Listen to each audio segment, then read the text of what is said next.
Sorry for that. I'm kind of, yeah, lost in my recording, so not your fault. Not your fault.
I'm going solo. I don't know. Okay.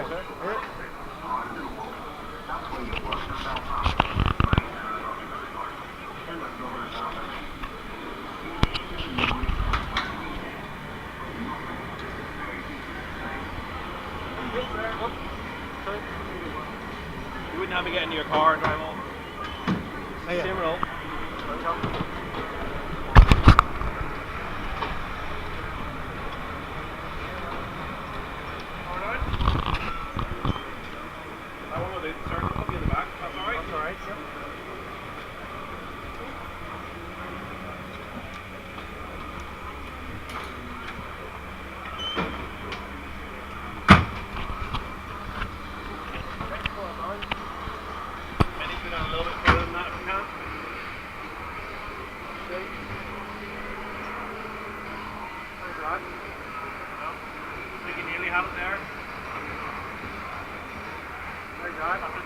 I came in here the day after my 14th birthday, Harland and Wolf.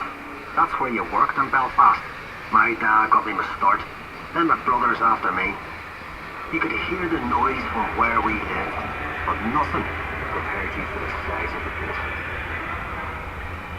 They put me to work on 401. That's what we called her. We knew she'd be the largest passenger ship in the world, but we didn't call her Titanic then. I was there from the beginning. I watched the shipwrights lay the keel blocks. They set big wooden blocks on the slipway to start with, then the keel atop of it, like a backbone, and the frames attached to that, like a skeleton. Workshops everywhere. It took weeks to find your way around. There'd be workshops for every trade you ever heard of. Painters, sailmakers, coppersmiths, boiler makers, cabinet makers. I even learned a bit about French polishing off them. Harland was a fine place to work, but dangerous. Every ship cost a life, and there'd be lots of injuries besides.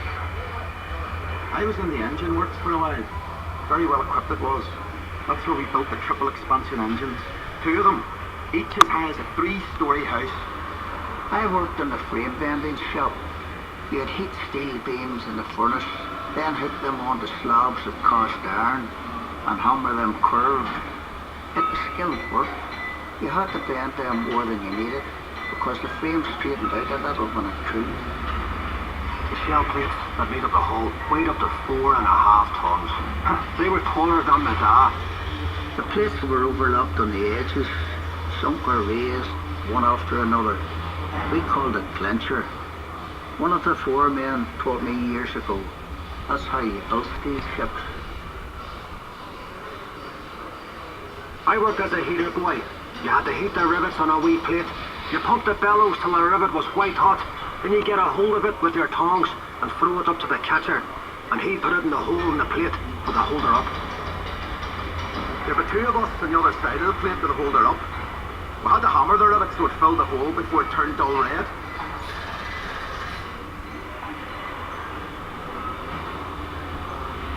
The double bottom. That's a wee space we called the tanks, made up of steel plates. The rest of the rivet squad all had to fit into that gap.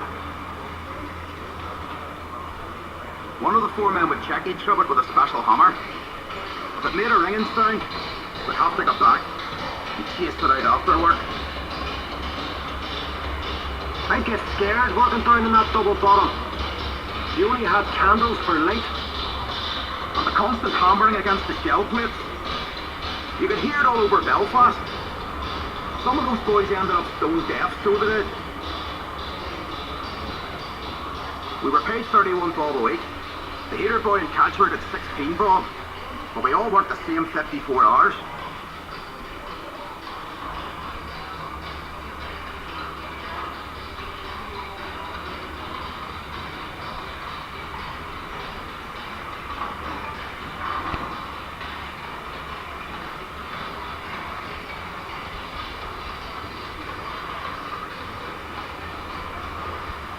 The stern frame had to be strong enough to take the rudder turning in heavy seas. You'd have all these timbers and guy wires to steady the frame, and men scurrying around like ants underneath. When we came to launch day, I was torn between pride and fear. The standing wings were coated in tallow, train oil and soft soap. So the ship would slide when the ship would weight off the blocks. That was the most dangerous part. When the shipwrights were knocking away the last props. They were under compression, you see, and the sliding wings would be released by the hydraulic trigger. 100,000 people watched the launch. Some paid a bob to sit in the reserved seating. There were extra trams laid on. Then we all went off to the pub to wish her well. Doc, you were proud to be an island man that day. And Titanic was the pride of Belfast.